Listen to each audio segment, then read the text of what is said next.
everyone. Today I just wanted to make a quick video explaining damage in Diablo 4. I'm going to try to simplify this down, so the math might not be exactly right. I just want to, help you wrap your head around, how multiplicative and additive damage bonuses work in a simple way, just so you can understand why streamers are, focusing on vulnerability, critical strike damage versus things like, increased poison damage to poisoned enemies, etc. Okay, so first off, you have two different bonuses. You have additive and you have multiplicative. Okay, additive multipliers are all added together and then they multiply the base damage. Multiplicative multipliers multiply things as it goes along. So if you have a 10% damage increase, then a 30% damage increase, then a 40% damage increase, it's going to go like 500, and then it's going to go times the 1.2, which would be the 10%, and then it's going to go, and then it's going to multiply that outcome by the 1.3, right? And then if there's another multiplier, it's then going to multiply that outcome, so you can see it gradually increases. So when you stack a bunch of multiplicative multipliers, it actually gets, you get a lot more value. So I'm going to pull up a calculator here just to show you what I mean. So let's assume we have 500 base damage. Okay, now we're going to multiply this by, let's say we have a 500% increase to damage, so we're just going to use the number 5 for this, right? Alright, 2500 damage, right? That is, so now if we add another, let's say we add another 40%, let's say we got another 40% damage to poisoned enemies here. Okay, so what's going to happen is it's not going to go 2500 times 1.4 and become 3500. That's what a multiplicative multiplier would do. What it's going to do is this. It's going to go 500 times 5.4. And all you're going to get is 200 extra damage. Does that sound like 40% increased damage? It's because it's not. That's why they say when you stack additive bonuses, you get severely diminishing returns. Now obviously, the initial 500% was kind of cool because it took it from 500 all the way up to 2500. But the higher up we stack it, the more diminishing returns we see. So obviously if you can stack an absolutely astronomical amount of it, yeah, sure, it can be good, but this is why multiplicative multipliers are, generally speaking, going to be pretty good.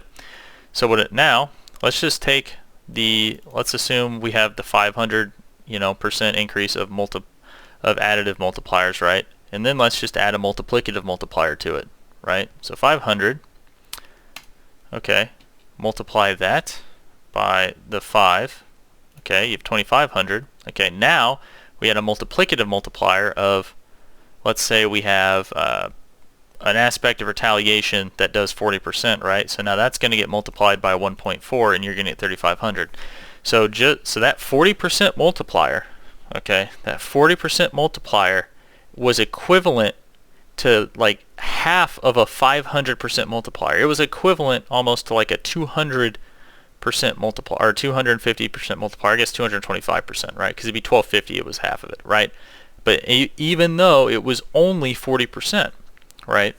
So this is why, it's important to stack as many multiplicative multipliers, right? And then you want to stack the additive where you cannot put, I guess, a multiplicative multiplier. Does that make sense? So that is the difference between additive and multiplicative. Hopefully this makes sense. So now I want to show you something else. So now let's go ahead and let's talk about vulnerable, critical strike chance, critical strike damage. So critical strike chance and critical strike damage, these operate outside of the additive bonus, so they act as another multiplier, right? So you have the 5 times, let's say the 500 times the 500 times the 5. Okay, then we add in our multiplicative bonus, 1.4, 40% increase, right? Now we're at 3500, right? So now we then add in our, let's say, critical strike damage bonus. So let's say we do 100% additional critical strike damage bonus, so it would be, I believe that would be 2, right? So now all of a sudden the critical strike damage bonus is like doubled our damage up to 7,000, right? Now this math might not be exactly right, but I'm hoping that it's like describing to you guys, kind of how this stuff works and why it's so important. Because the moment that you get a multiplier that gets pulled outside of that additive bonus, and instead it multiplies something again as opposed to just being thrown into that. I think people are using bucket as the word. You get so much more value out of it. Okay, and then this is where vulnerable comes in, right? So what vulnerable does, and this is why people are stacking it as a super beneficial stat, is it gives you a 20% increased damage that is multiplicative. And if you look on here, it says plus 28.5% vulnerable damage. This does not get thrown into this this bucket, let's say. What this does is it increases that multiplier by 28.5%. So it pretty much acts as its own kind of, because it is an additive bonus, but it's an additive bonus specifically to increase a multiplier. Right? Does that make sense? And this is the general theory. Obviously this could be disproven. This is just what most people, I believe, are thinking currently. Right? And this is what most people's testing is showing, I guess, to be true. So when I say that, right, the equation would be something like, so you know, we get the 500 times the 5, okay, times the 1.4, okay, then we multiply it by our critical strike chance, right, which is 100%, so it would make it do like double damage, whatever, okay, so then we have our, so now we're sitting here at 7,000. So then the way I believe the equation would work would be like, you then go times 1.2, okay, but then it would be like there's a parentheses here that's then going to multiply this 1.2, and this is where your additive vulnerable damage stat comes in, because it's going to increase this 1.2 into like 1.3 or 1.4 or however much additive stat you have, right? So it could take this from being a 1.2 to, let's say it took it to being a 1.4, right? So let's go ahead and then add in our vulnerable damage multiplier, right? So now it took us up to 8,400, right? So now let's go to 7,000, okay, and let's say that we had enough additive bonus to our vulnerable to up that to 1.4, right? Now we're sitting at 9,800. We got a 1,400 damage increase from 20% increased vulnerable damage. This is why how the stacking of multipliers gets so out of hand, and why people are so focused on it, because that 20% increase to the vulnerable damage whenever you actually do kind of like the full calculation is just astronomically outperforming what you would have gotten by stacking more of the additive bonus. Because even if you stacked another 100% additive bonus, I don't think you would come close to what vulnerable can offer once you actually start having full stats. Now keep in mind, this is a scaling thing, and this is like when you have, you know, a lot of stats and stuff like that to work with, right? I think additive outperforms a lot of things at very, very low values when you have very low values of everything, right? Because keep in mind, this critical strike damage buff would only apply if you're critting. So that means if you have no crit, that whole multiplier doesn't really even matter that much, because you're not going to be proccing it that much. But once you actually start to get crit, the value of critical strike damage goes way up, because you're going to be seeing this number more and more and more, as opposed to if you have 5% crit where you're only seeing it every once in a while, right? So like, it would be better to stack more additive bonuses, or, you know, more vulnerable bonuses at low levels of crit than it would be to stack crit, if that makes sense, right? So trying to keep this as simple as possible, but that's why you're seeing people on rings go critical strike chance, critical strike damage, and vulnerable damage. The reason why is because the critical strike damage and the vulnerable damage are separate multipliers. So when they do this, they're increasing two separate multipliers, which is then going to make their damage much, much bigger, right? So, and then this is also why they're ignoring things like, see how I have damage to close enemies here. I actually want to roll that off. I have a couple of rings that I'm going to be re-rolling, and I'm going to move that to either max health, lucky hit chance, or literally any like lucky hit chance or something else, because I'm really not losing 26.2% damage by losing that. I'm losing a value at this point that is much lower, because I have so many different additive bonuses at this point that 26.6% I am not going to see a huge loss in damage because of it. Does that make sense? Hopefully it does. Alright.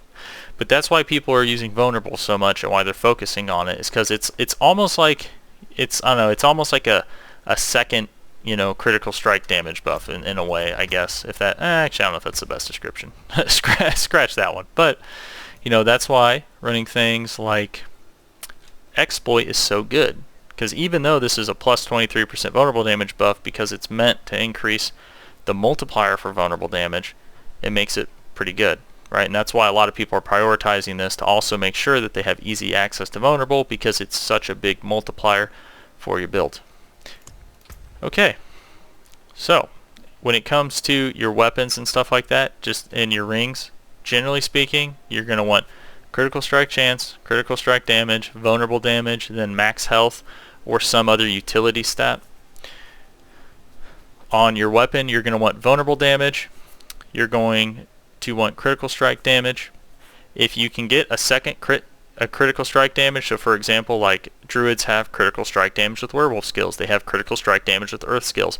Those are really good, right? You would want that, and then you would potentially want willpower. If you don't have access, or maybe you just don't even crit a lot, then you can consider the, or if you don't have access to that second critical strike damage buff or something like that, then you can consider, you know, putting an additive bonus that's beneficial for your build. Willpower, though, I also believe is multiplicative, so I think that's why. So willpower is a pretty good stat. So for me, for example, on my next weapon I'm going to be trying out and comparing, I'm going to be going probably willpower, vulnerable, and then double crit. So yeah, because I believe that's what's on this. Yes, we have crit. Well, we have crit, damage over time, vulnerable. So I need to find something slightly better. I don't really care for the damage over time on this weapon, but that's kind of the idea, is going, you know, crit with werewolf skills, vulnerable damage, and then probably willpower would be better than the damage over time in terms of damage. So yeah, but that's what I'm looking for to do. And also on your necklace, make sure you look at things like this. So this says +3 ranks of Call of the Wild passive. This is really good. Let me explain why real fast. So like whenever, because this can apply to any class, any build, you just have to kind of look at what it says. So you come down here, it says 60% X bonus damage. This is a multiplicative multiplier that is happening to my companion skills. So if I can buff this, I'm going to get astronomical amounts of damage compared to if I just stack something like companion skill damage, right? So like I have companion skill damage right here, right? Then I have ranks of Earthen Bulwark. Both of these could be re-rolled off to something else, because even if I lose the companion skill damage here, it's not really going to... I have so much companion skill damage because I run the Wilds rune that I'm not really losing 20% damage here. I'm losing something way lower than that because I have like 300% already stacked up, right? So I'd only be losing, going down to like 280%. Then the ranks of Earthen Bulwark isn't really that good because I could just be running another like damage reduction stat or something like that, right? So just to kind of explain, you know, kind of the thought process behind that stuff. But yeah, so just make sure. Yeah, so then ranks to your, so like ranks to, like for example, companion skills could actually be pretty good, and the reason for that is that it's actually increasing that base number that you're working with. So that would also have a pretty big impact on the multiplier, you know, because if you go from like 500 damage to 600 damage, well, that extra 100 damage, when it gets multiplied numerous times, is going to be a pretty big difference. So increasing the base damage is pretty good too. That's why one of the first things you need to focus on is your base weapon damage and making sure you're using the highest weapon damage possible, because overall nothing else really matters if you have a low weapon damage weapon, right? So this says 2635. So if I had another weapon that had perfect stats but it was like only a 2000 damage weapon, I would never use it in a million years. So okay, that's going to be it for this video. Thanks for watching. Hopefully this helps, you know, explain this in a way you can wrap your brain around. So if you enjoyed the video, consider leaving a like, subscribe. It helps me out a ton, and I'll see you next time.